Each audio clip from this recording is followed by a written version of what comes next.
Good evening, everyone. Thank you for attending the presentation, What's Been Flowering on the Fort Worth Prairie. We're really glad you could join us this evening. This is a presentation of the Fort Worth chapter of the Native Prairies Association of Texas. My name is Suzanne Tuttle. I'm an officer in the chapter and a very long-time member of the Native Prairies Association. My co-host this evening is our president, our chapter president, Kate Morgan, and she's going to be helping me handle chats and questions that people may have. So let me tell you a little bit first about the Native Prairies Association of Texas. We were established in 1986, and we're a nonprofit membership organization and an accredited land trust. Our mission is dedicated to the conservation, restoration, and appreciation of native prairies, savannas, and other grasslands of Texas. NPAT currently owns or holds conservation easements on over 4,000 acres of prairies within our state. Our largest holding is in Mitchell County, the Madden Prairie outside Colorado City. It's over 1,000 acres. And then we have several properties in Northeast Texas and along the I-35 corridor. And we're always willing and welcoming to talk with you about any property that you may be interested in conserving or know of someplace we should check into. If you want more information about NPAT, here's our website URL. It's Texas Prairie, not prairies, but prairie.org. So a few ground rules for tonight's presentation. Please keep your video screen turned off to conserve bandwidth. I'm broadcasting from my home and I don't have a very high power internet connection, so that might help everyone have a better experience. Please mute your audio. I've muted everyone to prevent unexpected interruptions, but you have been empowered to unmute yourself if you'd like to ask a question or make a comment. I love this subject, but many of you that I've seen the registration list, many of you could certainly teach this class probably a lot better than me. So, so please feel free to make comments, to correct me if I say something wrong, to ask questions. And please, for the most part, please enter questions or comments into chat. Kate is going to monitor that, and she will feed questions and comments to me so that I can answer things in a timely way. But we'll also have time reserved at the end of the presentation for live conversation. So to get started, I first wanted to explain a little bit, especially I know there's some people on the call this evening that are not Fort Worth or Dallas-Fort Worth area residents. So you may not be familiar at all with the Fort Worth Prairie or our part of the state. So this is a map that was published in the Illustrated Flora of North Central Texas that was published by the Botanical Research Institute of Texas here in Fort Worth in the late 1990s. And it's a great illustrative map of our the different vegetation types. This part of North Central Texas, it takes up a relatively small percentage of the state, but it's an extremely busy area geologically. Lots of overlapping geologic formations and therefore differing plant communities. So you can see here at the bottom, here's the state of Texas, obviously, with the area of enlargement shown and the legend of what these different abbreviations stand for. So the Fort Worth Prairie is this strip of exposed limestone in the sage green color that runs north to south up almost to the Red River. And it connects up on the south end to the what's on here called Lampasas Cut Plain. Currently, most people call it the Limestone Cut Plain. Then the Fort Worth Prairie, which is limestone-based soil, is flanked on both sides by cross timbers, the eastern and the western cross timbers. The cross timber soil is based on sandstone. So the prairie soil was laid down when this was a marine environment, fairly deep water ocean, when there was a central ocean through the mid part of the North American continent. The cross timbers, sandy soil, sandstone was laid down when there was either large rivers, riverine deposits, or beach. So, like I said, very active geologically. And then on the other side of the eastern cross timbers is the Blackland Prairie, which is also limestone based. So you've got what's represented is differing water depths as over the course of millions and millions of years. So the Fort Worth Prairie is sometimes called the Grand Prairie, and I prefer the term Fort Worth Prairie for a couple of reasons. One is Fort Worth is the primary large city that falls within this plant community. So it tells you exactly where the Fort Worth Prairie is or what surrounds it. The other reason is there is a suburb of Dallas in southwest Dallas County that is called, the name of the suburb is Grand Prairie, but the city of Grand Prairie is on the Blackland Prairie, which I think might really confuse people. So I just prefer to use the term Fort Worth Prairie. I also have seen people, when they are talking about the combined geologic and plant community of Fort Worth Prairie and Limestone Cut Plain, I've seen people call that Grand Prairie, which makes more sense because that's a larger area that it covers. And the Limestone Cut Plain is very similar to the Fort Worth Prairie. It's just that the topography is somewhat different. So what are some characteristics of the Fort Worth Prairie? Again, it's highly alkaline clay and gravel soil composed of a Cretaceous-based limestone laid down when this was at the bottom of an ocean. A lot of the gravel is actually pieces of fossilized oysters and other sea urchins, things like that. You can easily find them when you're out walking around on a prairie site. The true prairie ecosystem of the Fort Worth Prairie, it only had historically 5 to 10% woody cover, and the woody plants were primarily restricted to low spots, creeks, river courses where fire didn't have as much influence, because this was a highly flammable and frequently burned ecosystem. And it's very thin soil on hilltops. Also, often with what's called a barrens plant community. If you're more familiar with the Eastern U.S. terminology, a limestone hill like in Missouri or the Appalachians that's got very thin soil and a grassy plant community is oftentimes called a glade. So it could be, you could have heard the word glade to describe this before, but regardless, it's a plant community that's fairly unique. It survives on a tiny amount of soil and very heavily cracked limestone where the roots get in. This photograph illustrates a place at the Fort Worth Nature Center called Farview Prairie. It's on the Oakmont Trail, and this is a barren location. It's up on a hilltop, very, very thin soil, lots of gravel and limestone outcrops. So what's flowering now on the Fort Worth Prairie is my pandemic project.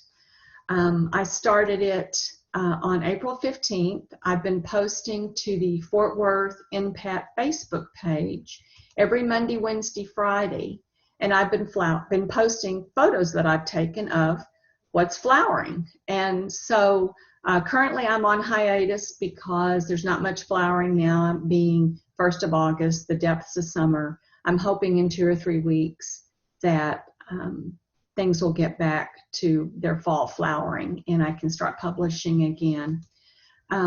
It has created an added benefit of, I've created a phenological record, or I've got the start of a phenological record of what's flowering at what time. And I've got everything dated and cataloged in file folders on my computer, so I can look back and say, oh, well, on the first thing I published was foxglove on April 15th. Well, foxglove was flowering at this date in 2020.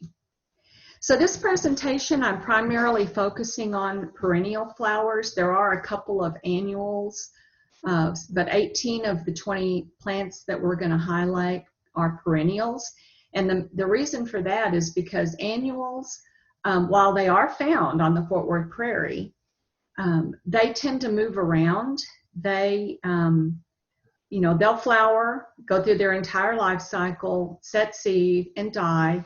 And then the next year, they may not come up in that spot. They may come up in a totally different spot. Where perennials, they don't move. They're rooted to the ground, obviously. They actually tend to characterize or to highlight the character of the prairie, the Fort Worth Prairie. We have several endemic plants that are only found on the Fort Worth Prairie and limestone cut plain. They're called endemics because their global range is so restricted, and they're extremely good indicators of a high quality prairie when you find those. So the first plant we're going to cover this evening is foxglove. This was the first plant that I featured on April 15th. Foxglove is one of those amazing flowers that I am in awe that they are able to just flower so beautifully without any kind of a human intervention. This is my home, and I have an acre, and I have a prairie patch on about half of my property. And this is a limestone hill. It's hard to tell because there's so much green vegetation, but there's lots of gravel. Limestone outcrops are showing, and the penstemon are just beautiful. And they seem to really like it here because when I first started caretaking this little prairie, there was only a handful of penstemon plants on it, and now they have really spread, and they are great for pollinators. Bumblebees love them. Interestingly, the taxonomy of this family has changed. Foxglove itself, and Penstemon cobea as its scientific name, that hasn't changed. But when I first started studying botany, foxglove was in a family called Scrophulariaceae, or the figwort family. And due to genetic studies, a lot of DNA has, studying DNA has really changed our understanding of how different families of plants and different species within those families are related. Penstemon's actually been moved out of the Scrophulariaceae family into the plantain family, the Plantaginaceae family, which really surprises me because plantain, the genus Plantago, is a very plain flowering plant. It's kind of got greenish flowers. The plants are small and they form like a ground cover. They're important plants in prairies and they're very ubiquitous. But it just surprises me that such a gorgeous, showy plant is now classified in the Plantaginaceae family. So our next flower is just as beautiful and just as amazing to me that it grows in such inhospitable places. This is literally the gravel shoulder of a county road at the edge of my neighborhood. Missouri primrose, also called fluttermill because of the way its flowers flutter in the wind. Scientific name is Enothera or Enothera macrocarpa, which means large-seeded. And if you're familiar with this flower and its seed capsule, the ovary expands when it's been pollinated. The ovary expands and it makes a capsule about this big around that has 4 very distinct wings. That's why it's called macrocarpa, big-seeded. So some interesting things about this plant are, here's a bud that hasn't opened yet, and when the bud opens, you know, the sheath will peel back and it becomes the sepals. This long tube is called the hypanthium, and this is the pollen tube. And way down here, it's almost too tiny to even see yet. This is the ovary where that'll turn into that big papery four-winged capsule. And the hypanthium, the pollen has to travel down the hypanthium all the way to the ovary in order to pollinate.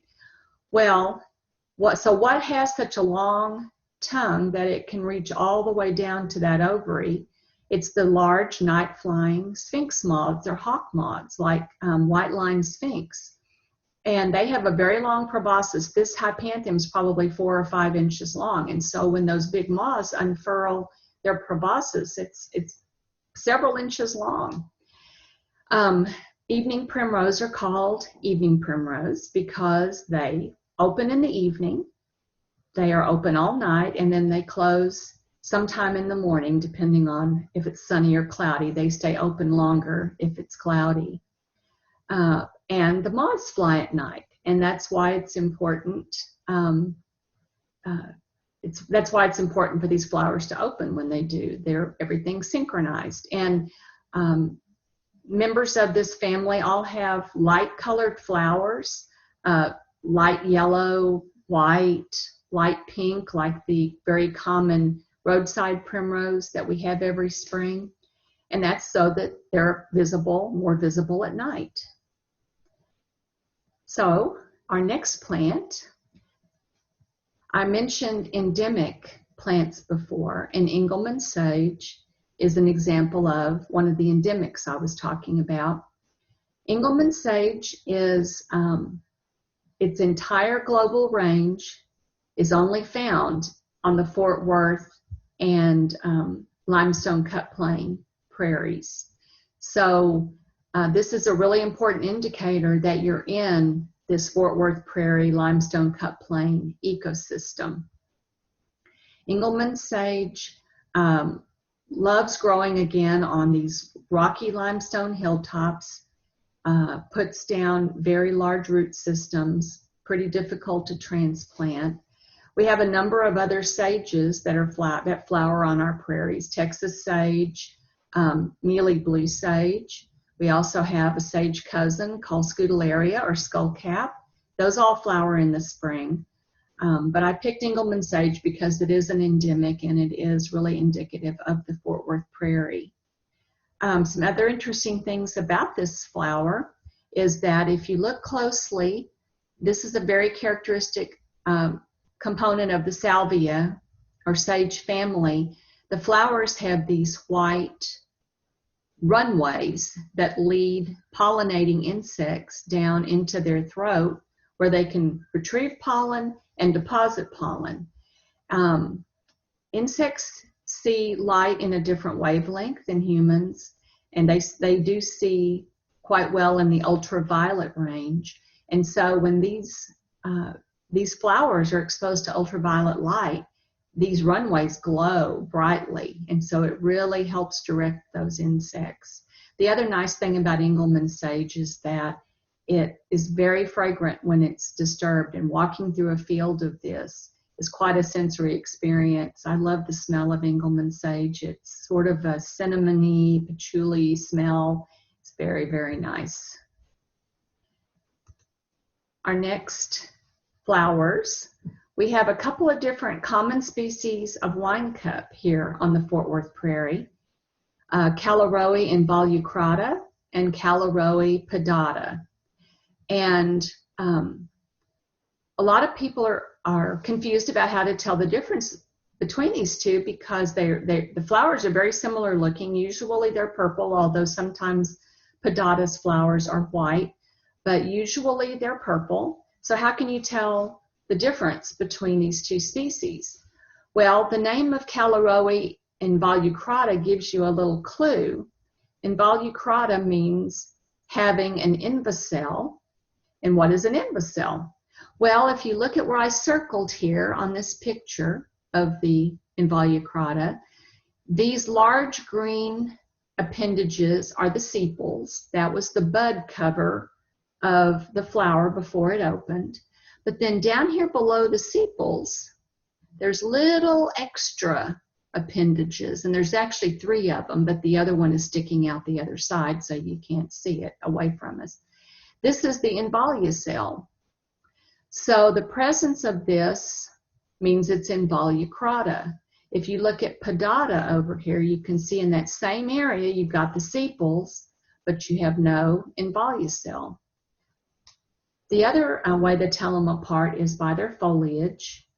Involucrata has larger 5-parted or 5-petaled, so to speak, hand-like leaves that are fairly fleshy and smooth. Involucrata also, it's also called prostrate wine cup because it tends to form more of a ground cover and grow along the ground. Pedata is called standing wine cup, and that gives you a clue that it's more erect and stands up higher above the grass.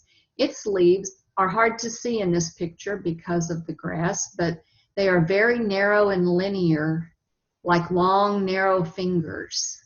So quite different looking than the involucrata leaves. So that's telling the difference between Caloroe involucrata and Caloroe pedata, the prostrate wine cup and the standing wine cup.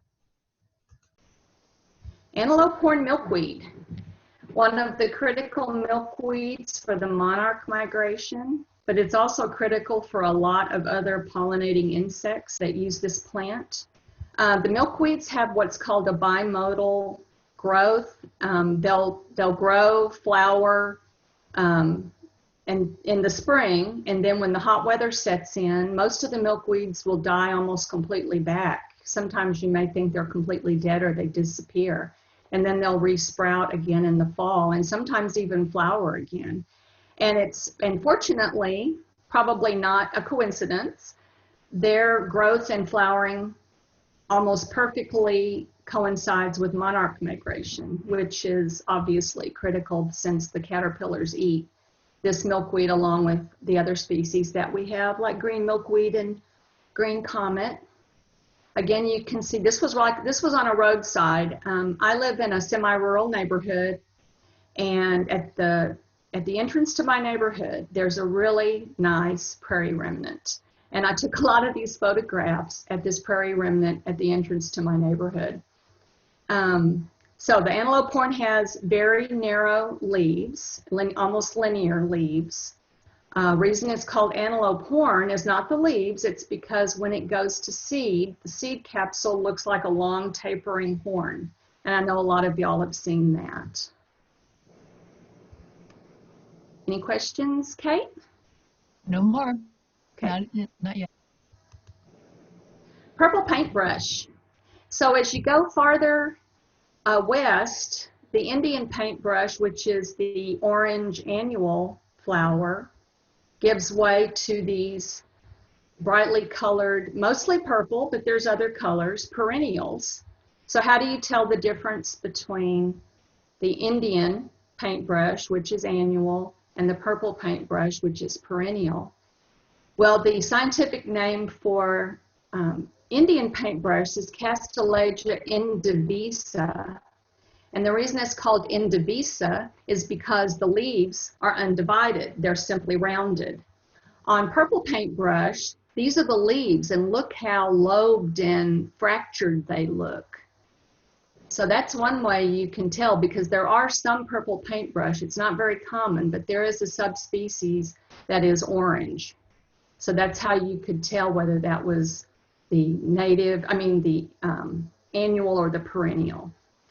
Paintbrushes used to be in the Scrophulariaceae family, the same family with foxglove, but paintbrushes got moved out too. They got moved to the broomrape family, the Orobanchiaceae, because they're semi-parasitic, and that Orobanchiaceae family are parasites primarily. So so that one changed its at least its taxonomic family also. Another interesting thing about the paintbrushes is the colored part you see is not the flowers. Those are colored bracts, in the same way that a poinsettia, the red leaves on a poinsettia are not the flowers. Those are colored leaves or bracts. The actual flowers in purple paintbrush are these green projections, the stigma, where the pollen is received, sticking up above the bracts. All right, moving on. No questions, Kate? Nope. Okay. Good. All right, Barbara's buttons. I have to admit, this is one of my favorite prairie wildflowers. I just love Barbara's buttons. This is in the sunflower family.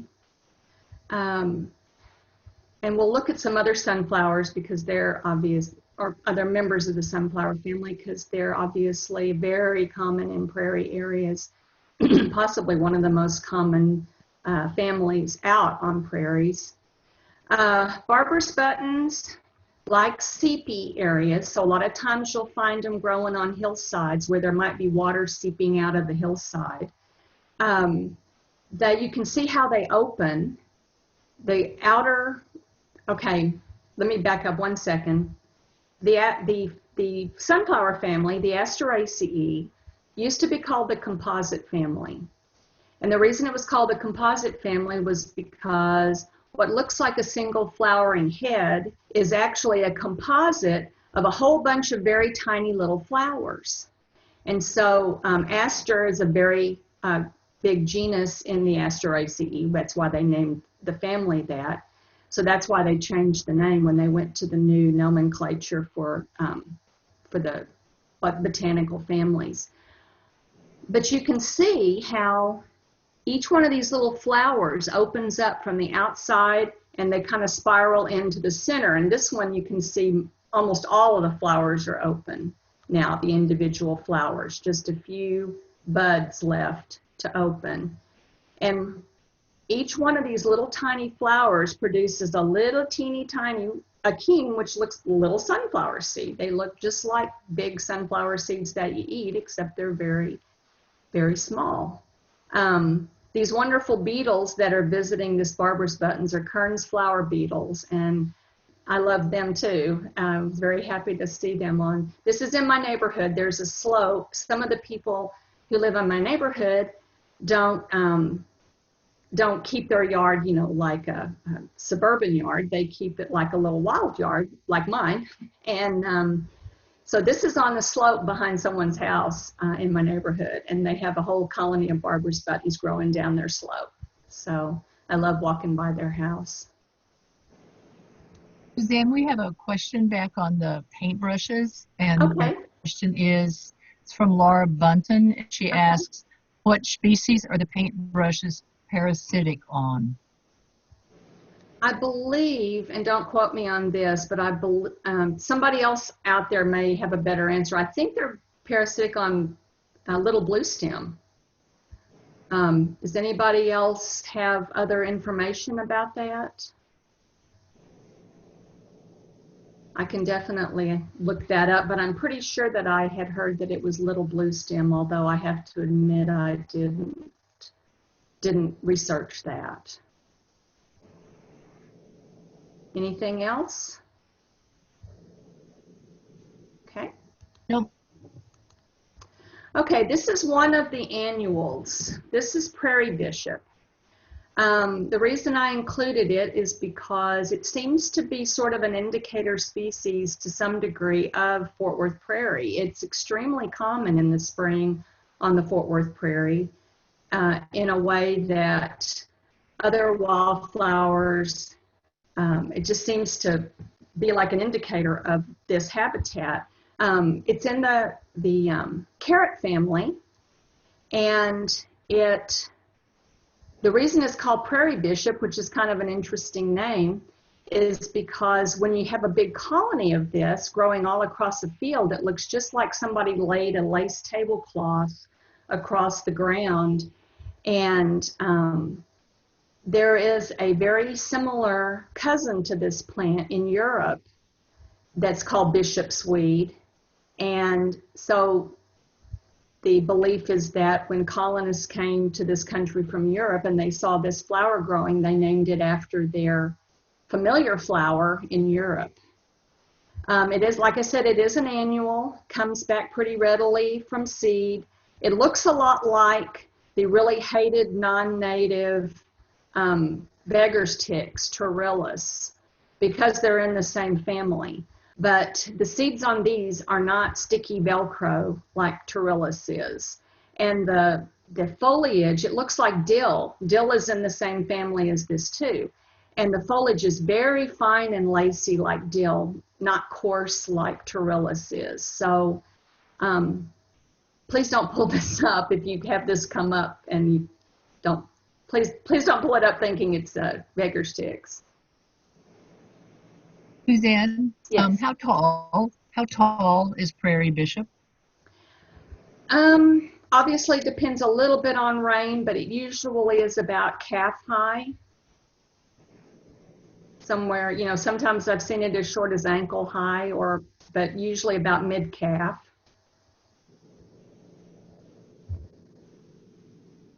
Anything else? Nope, that's it. Okay, well, our native coneflower to the Fort Worth Prairie, especially on the western side, is the narrow-leaved coneflower. The species name, angustifolia. Angust means narrow foliage. So that's a perfect name for this flower. Again, this is in the sunflower family. You can see the narrow leaves. You can see a photobomb by a pale yucca, which we'll get to here in a second, because this is another endemic. But narrow-leaf coneflower, again, this is in the sunflower family. So these are actually not petals per se. These are actually ray flowers that connect to a little flower there inside the cup or receptacle that holds all the flowers. And then this is called the disc. So back with the barber's buttons. Barber's buttons do not have ray flowers. They only have a disc.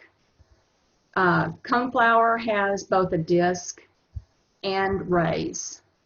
Sometimes only the disc flowers are fertile and the ray flowers are sterile on some species of things in the sunflower family. And sometimes it's the opposite. Sometimes the ray flowers are fertile and the disc flowers are sterile. In the case of coneflower, it's the disc flowers that are fertile, and the seeds actually develop they're not these spikes that poke out, but they are way down inside they're like protected down inside those spikes, and you kind of have to knock them out. Or I've actually gotten the seeds out of these by putting them in a food processor and kind of just pulsing it to get the seeds to knock out of it. So now we're getting into May, because these actually usually flower first part of May. And Prairie Bishop also typically flowers very late April or first part of May. Okay, next. Pale yucca. Pale yucca is another endemic. Its entire global range is restricted to the Fort Worth Prairie and the limestone cut plain.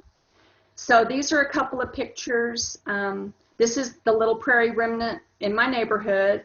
So pale yucca in its normal habitat with some Indian paintbrush and, oh gosh, Stillingia. There's lots of wonderful things in this little prairie. This yucca in flower is in my yard. I've got a lot of yuccas around my yard, and I've just incorporated them into our landscaping because I love them.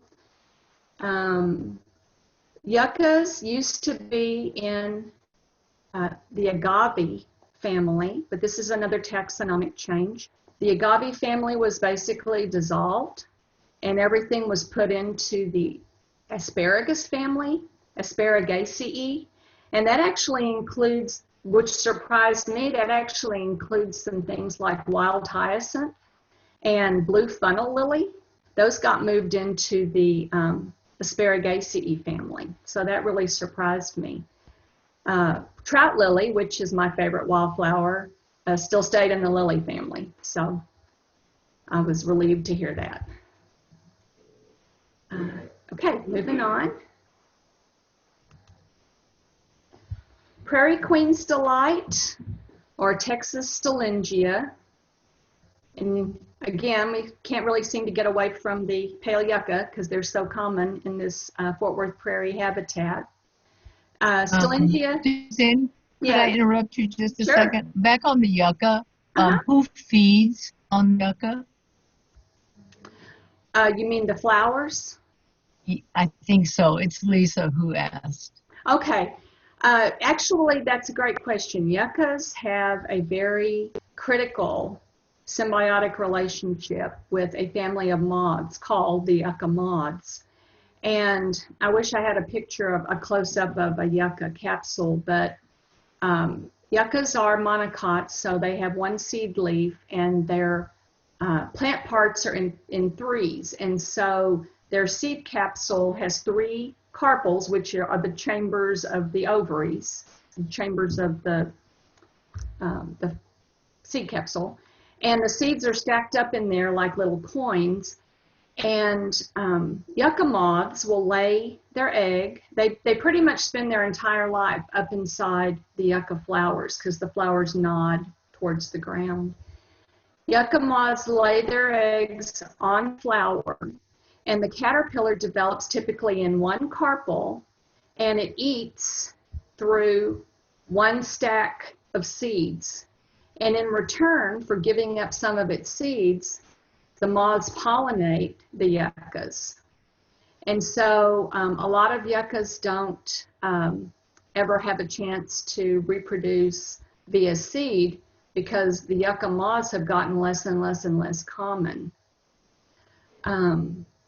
The other animal, actually white-tailed deer, love yucca. If you've obviously seen it when the flower shoot starts to come up, it looks like a big, huge asparagus stalk. And oh my gosh, white-tailed deer love asparagus stalk yuccas. So a lot of times they never even have a chance to flower because the deer are eating the stalks before they can ever bloom. Okay? Okay. Back to Queen's Delight. Stillingia is in the Euphorbia family, so it doesn't have very showy flowers. This is as showy as they get, a kind of a pale lemony yellow color coming up, and some of as the other euphorbs, poinsettia is a euphorbia. So it does have bracts that turn this lemony yellow color also that surround the flower. And these are also, to me, a Fort Worth Prairie indicator. I seem to see them a lot on really good remnant prairie sites. I always look for them because, to me, if I find Stillingia, that often means that the site is a really excellent site. And then I put this picture in just so you could see what the seed capsules look like after the flowers fade. So this is another picture. This is actually the same plant with the pale yucca there in the background. And this is in the little remnant at the entrance to my neighborhood. Okay, two-leaf senna. Now we're really getting into mid to almost late May. Two-leaf senna is in the pea family, and you probably couldn't really tell it so much by the flowers. They're not a super traditional pea flower shape, but it does have compound leaves. It's called two-leaf senna because it has compound leaves in bunches of 2. And the pods that it makes are really distinctive. If you see these pods, if you saw them close up, they have little striations in them too that go around the pod, and so they're really distinctive. You don't even have to see the flowers. You can see old pods and know that that plant was a two-leaf senna.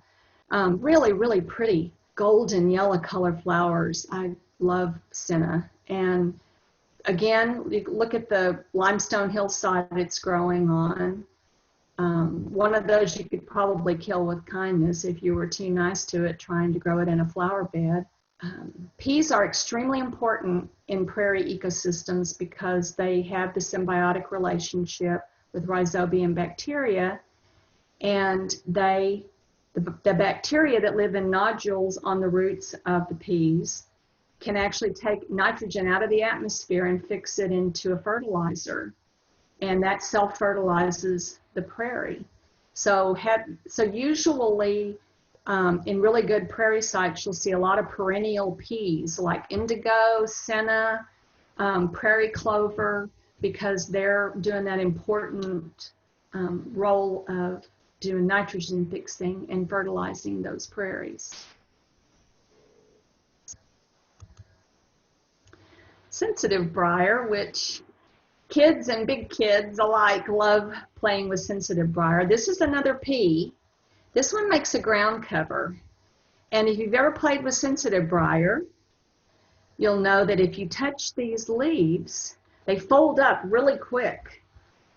I've read about what the reason is for that, and some plant physiologists believe that it's to make their profile smaller so that if they're being grazed on or browsed, that they lessen the amount of plant material that gets consumed.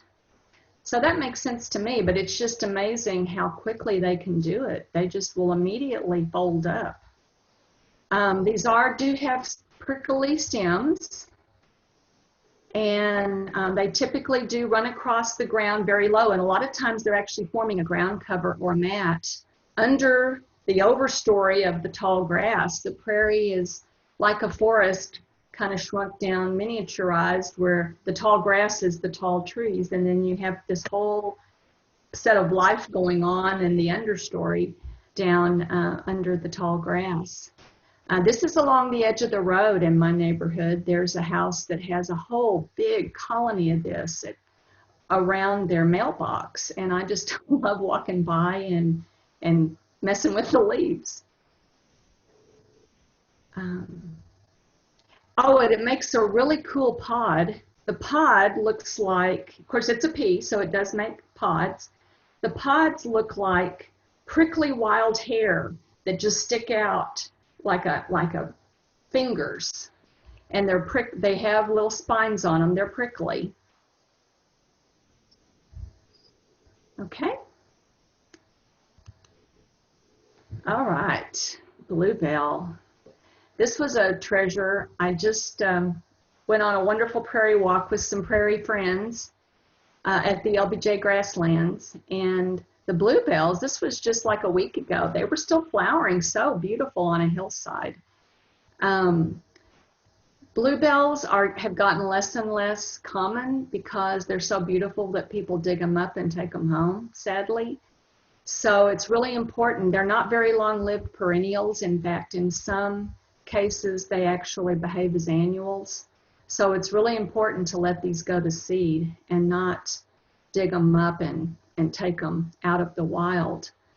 They are gentian, as the name implies, and just probably one of our most spectacular wildflowers. They love to grow in wet areas or seep areas, areas where water seeps out of the ground or it collects after a rain, edges of bar ditches, hillside seeps.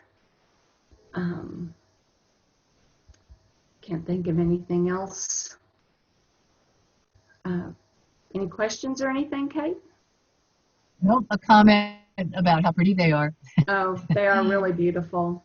And the foliage, if you can see the foliage pretty well in this picture here on the right, it's sort of a bluish green color, and it's almost succulent feeling. It's got a fleshiness to it, and it's actually very easy to spot the rosettes even before the flowers come out because they're a very unusual color and texture.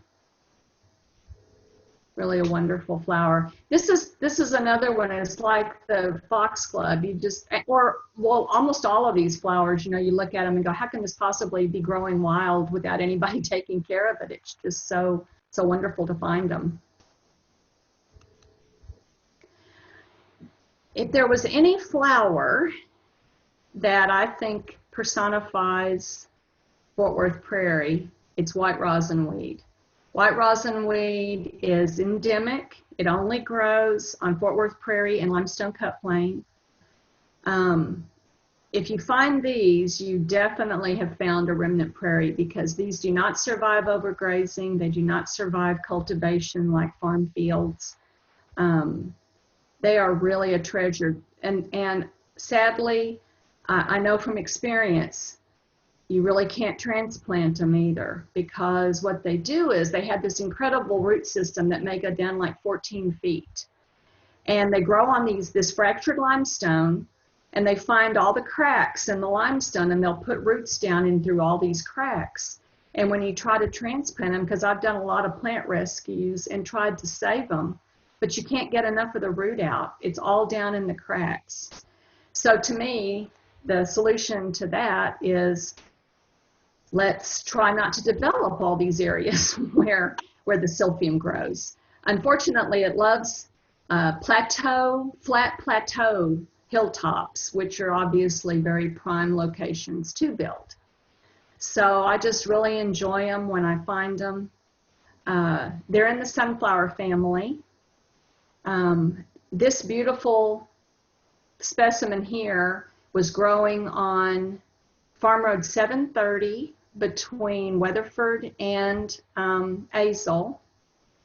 There was a couple of, I think it was in 2017, I think, we had a really rainy spring, and it rained so much that the county mowers couldn't mow along that roadside, and this whole colony of these white rosinweed came up. And I took some pictures then when I got the opportunity to do that. I saw a note that Lori Chernosky raised her hand. Lori, you want yes, to we have unmute yourself and ask a question?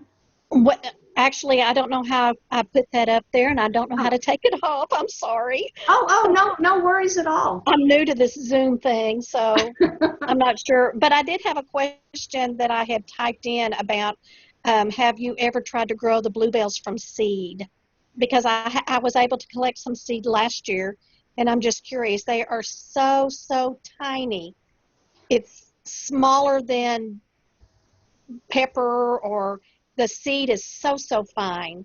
I just wondered if anybody has ever tried to grow bluebells. And I'll hang up now, I think. Well, I personally have not, but they must be relatively easy to grow, because the Japanese appropriated bluebells and took them back to Japan and hybridized them, and now they're a flower you can buy on the commercial market called Lisianthus. And so if anybody has any info about growing bluebells from seed, please unmute yourself and let us know. This is Sandy Fountain. Can you hear me okay? Yes, I can. We had a young man in the Native Plant Society that grew them from seed and put them in our sales in this, I think it was in the spring a few years ago. And he said the key to growing them from seed is you have to keep them moist, consistently moist, for like 6 to 8 weeks for them to germinate. Ah, well, that makes sense.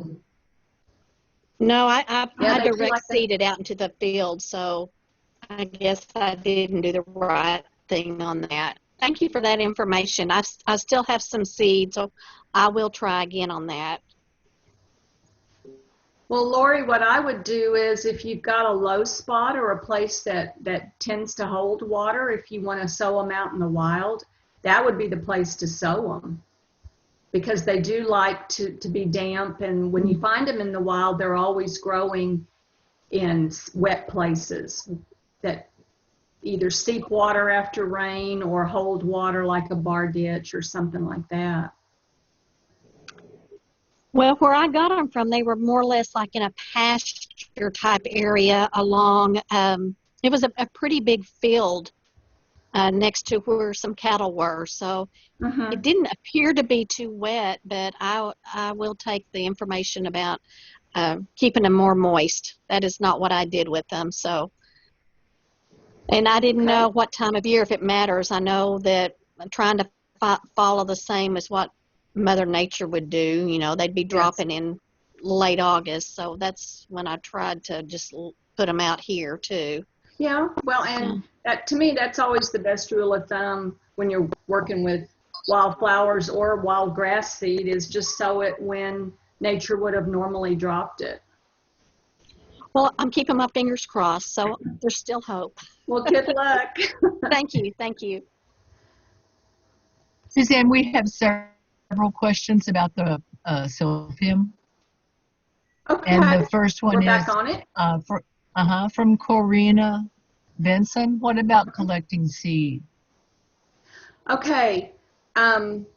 Silphium, again, this is in the sunflower family. So it has gray flowers and it has disc flowers. And in the case of silphium, it's the ray flowers that are fertile. All the stuff in the middle that you find on a dried flower head of silphium is all just chaff. It's not seed. The seeds look like flat, kind of jagged pieces of dark brown paper around the edge, and that's where you'll find that. I mean, that those are the fertile seeds. So if you're going to collect seed from Silphium albiflorum or Silphium laciniatum, any of the silphiums, that's one of the characteristics of the genus Silphium, is that their ray flowers are fertile, not their disc flowers. So that's where you need to look, is around the edge. And another question from Kitty Bartlett, is that little blue stem in the background? Yes, yes, this is little blue stem on this roadside of 730. Lorraine asks if the silphium is endemic to this area. Yes, it's endemic to this area, and yes, and this is the Fort Worth Prairie and limestone cut plain are its only natural habitat globally. How tall is it? Marianne Armstrong asks. That's very rainfall dependent, I found, but like this one here was about 2 feet tall.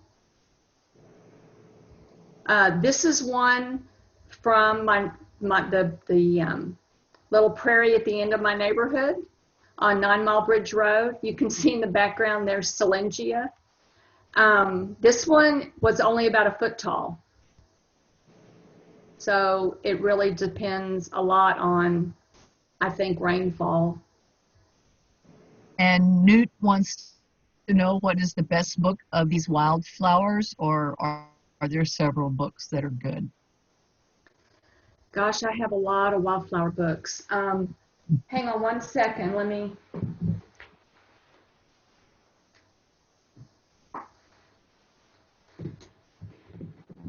This is the book. You can tell I've used it a lot. In fact, it's completely fallen apart. I need to get it ring bound.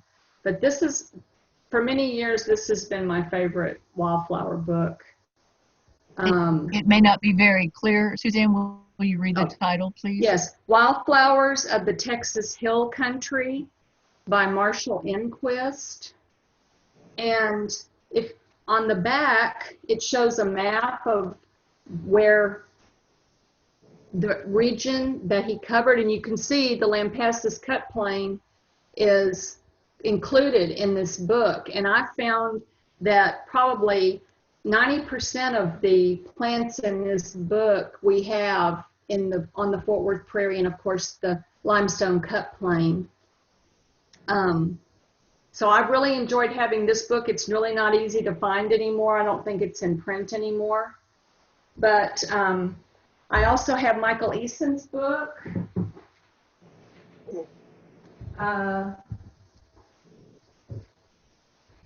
Michael's book is a great book. Another really good one. Michael's book is a great book. It is a great book. Wildflowers of Texas by Michael Eason. He's one of the vice presidents of the Native Plant Society in Texas.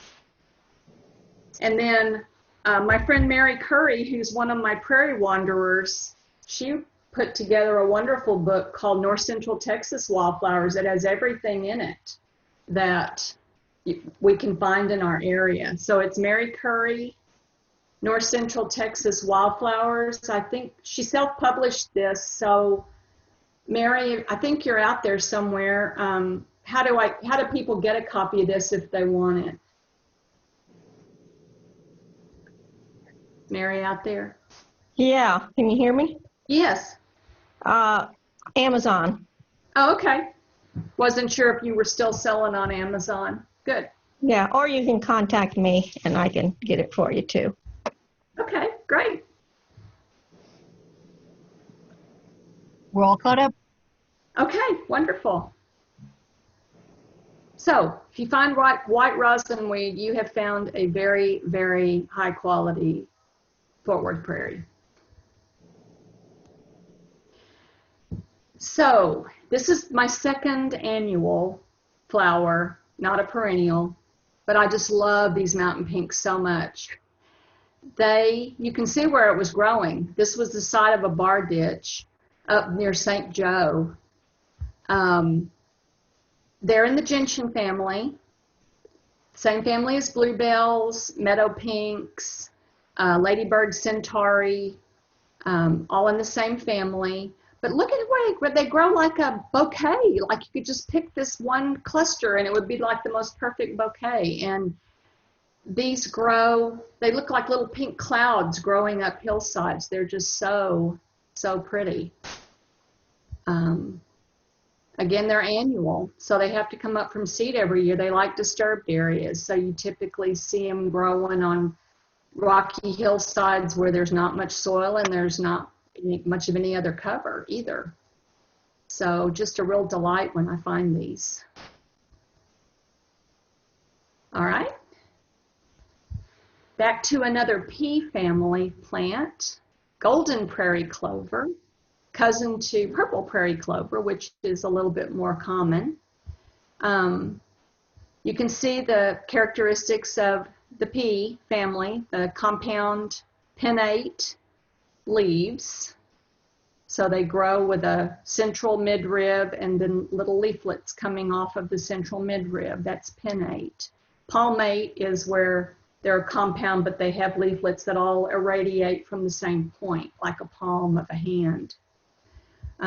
Again, this is my little prairie remnant at the end of my neighborhood. There's another pale yucca lurking in the background. And a nitrogen fixer. This was flowering in June, like mid-June. And it's still flowering. There's still some of it flowering down there at that spot. So another important member of the nutrient cycling on a prairie.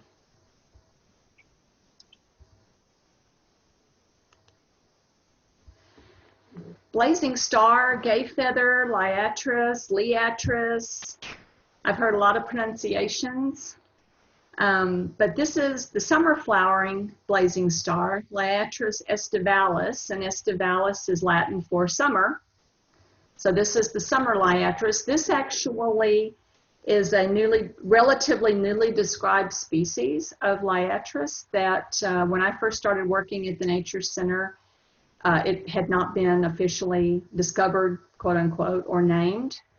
It does flower in the depths of summer instead of flowering in the fall, which is when the typical flowering period is for liatris. One of the distinguishing characteristics of it is it usually has a very truncated flower head like these. You can see it was growing on limey gravel. This is at the LBJ grasslands. Some little blue stem coming up here. This is in the sunflower family. So instead of having a disc with ray flowers, the flowers grow in these little packets. That's the composite. There's multiple flowers in each little packet. And that packet is not a technical term. That's just my description. So any questions out there, Kate? No more. Okay. Shiny goldenrod. This is really flowering right now too. We're starting to get into the fall flowers. This used to be called, I guess some people probably still do call it flat top goldenrod. The traditional or the more common species of goldenrod typically have more of a pyramidal shaped flowering head, where the shiny goldenrod is flat topped. Extremely attractive to pollinators. This picture doesn't have, but there was a little tiny yellow, perfectly camouflaged crab spider on a different goldenrod, different plant, that was just waiting for some unsuspecting bee or fly or something to come land for nectar or for pollen on this plant. Just amazing the camouflage that spider had. So these are starting to really flower now. Now we're getting into July, and the next flower, this is our last one. The next one is whitlowwort. This is technically a fall flowering plant. It's starting to flower now. This was growing on the top of a gravel hill. You can see the gravel. Whitlowwort grows in these wonderful squared off packets again. Very regular branching. This is in the carnation family, which I find really interesting. We don't have many carnation family members in our area, and this is one of the prominent ones we do have. In old medicine, herbal medicine, if something's called a wart, W-O-R-T, it usually has some kind of medicinal properties. And whitlow was an old term for nail fungus. So apparently whitlowwort was believed to have some kind of efficacy against nail fungus. I don't know how it was used, whether they made some kind of poultice that was wrapped on the fingers or the toes, or if it was, I doubt they ate it, but probably just made a poultice of it. Then we have a question about goldenrod. Is it in the same family as coneflower? Yes. Goldenrod is also in the sunflower family, and coneflower is in the sunflower family. So yes, they are in the same family. Anything else? No, we're caught up. Okay. Well, that's the last flower. And just a little bit more information about our chapter. If you live in this area and you're interested in joining us for any of our Prairie Rambles, educational activities, there's 5 chapters of NPAT in Texas. We regularly meet on this night of the month, the second Monday of the month. Obviously, we haven't been able to have in-person meetings, so we've been putting together virtual presentations. Hopefully in the fall, we might be able to take some small groups out for some prairie walks. We ought to be able to keep safely distanced. If you'd like to get on our mailing list or to get our newsletter or other notifications about meetings, this is our email address, fwnpat@gmail.com, and our website that has copies of our publications, and we do also have our own Facebook page separate from the state NPAT organization. It's called Fort Worth Chapter of Native Prairies Association of Texas. So Suzanne, we have a couple of questions. The first one, it came a little earlier, wanted to know where to see the What's Flowering Now, where to find it on the internet. Okay, the What's Flowering Now is on the Fort Worth NPAT Facebook page. So if you go up to search and just type in Fort Worth chapter native, it ought to come up. And I started putting flowers out there on April 15th, and I've been putting them out there every Monday, Wednesday, Friday up until today. And I'm going to take a couple of weeks off to wait for flowers to start flowering again, and then I'll get back to it in the fall. We have a question from Donald Verser, who's in Houston. He says, you mentioned your neighborhood remnant a few times. Could you describe it a bit more? Do your neighbors appreciate it? And are you concerned about its future? Okay. Everybody in our neighborhood has at least an acre. Like I said, we're in a semi-rural area on the northwest edge of Tarrant County. Technically, we're not even in Fort Worth. I have a Fort Worth mailing address, but I live in the county. One of the main entrances to our neighborhood comes to a T at a rural road called 9 Mile Bridge Road. The people who live on the southwest corner have this prairie remnant on their property, and yes, they definitely appreciate it, and they've left it completely native, although they don't really manage it per se, but they didn't clear it all out. They don't use it, for anything else other than a prairie. So that's about half of it, and then right straight across the street, across 9 Mile Bridge Road, is where the rest of the remnant is that I like to visit. And I do have a lot of concern about that remnant because, for one thing, a lot of the really good stuff is in the road right away, so it gets mowed a lot. There were 2 Silphium albiflorums that flowered there this year, and one of them was close enough up to the fence it didn't get mowed, the one that I took the picture of, the flower head. The other one got mowed, so I was really sad about that. The other thing is, I don't know who owns that property and when it might be developed, but there's a pipeline going through there, so that actually might hinder development somewhat. They put in a barnet gathering pipeline right on the other side of the fence, so part of the remnant that was really nice got dug up for the pipeline, but then there's still this strip that's been, at least for now, conserved by accident. Lisa asks if this presentation has been recorded, and we are recording it. Yes.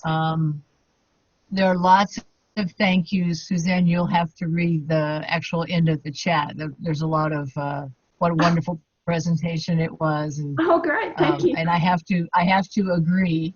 And someone very helpfully posted the link to the Facebook page for Suzanne's What's Blooming post. So if you are still on the call and you want to see what that link looks like, it's toward the end of the group chat at the moment. That's it. Okay. Any other questions? Well, I really thank you all so much for coming. What a nice group of folks. And I love the naturalist community, so I'm very happy to be here with you.